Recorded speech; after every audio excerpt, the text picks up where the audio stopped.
Avec les crayons de toutes les couleurs, les enfants projettent leur imagination sur différents supports.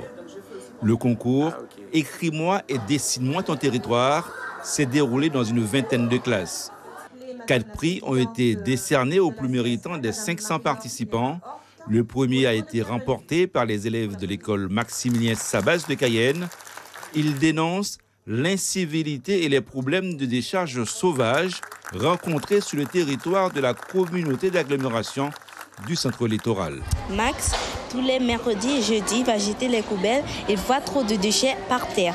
Il dit, je vais changer tout ça. Et il trouve une baguette magique et il essaye de changer toutes les communes qui font partie de la CACL. J'en ai assez de tous ces déchets sur le sol et de ces mouches qui volent autour de moi, de cette odeur. C'est dégueulasse. Tout un chacun a pu apporter sa petite pierre. Même les élèves qui étaient un peu en difficulté, tout le monde a pu participer avec même si c'était une phrase simple, chacun a apporté du sien. La Guyane est colorée, protéiforme et pluriethnique, comme dans cette salle d'exposition éphémère dans le hall du cinéma de Matoury.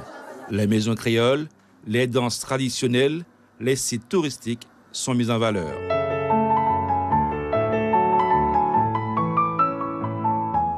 Le deuxième prix a été attribué aux élèves de l'école de Balata de Matoury.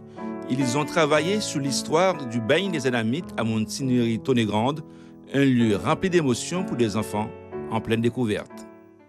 La Guyane représente pour moi un joli paysage que j'aime et que ça sera toujours dans mon cœur.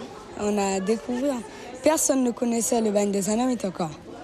Alors c'était une grande chose, je ne sais pas comment vous expliquer, mais c'était tellement incroyable qu'on s'est dit qu'il faut qu'on retourne. On a travaillé un slam et pouvoir fédérer les élèves autour d'un projet commun, motivant, et donc de les faire écrire par ce biais-là. Sous les projecteurs, pendant quelques heures, les écoliers, les parents et leurs enseignants sont repartis très contents de la cérémonie. Les lauréats promettent de continuer à écrire et à dessiner au-delà du territoire de l'agglomération.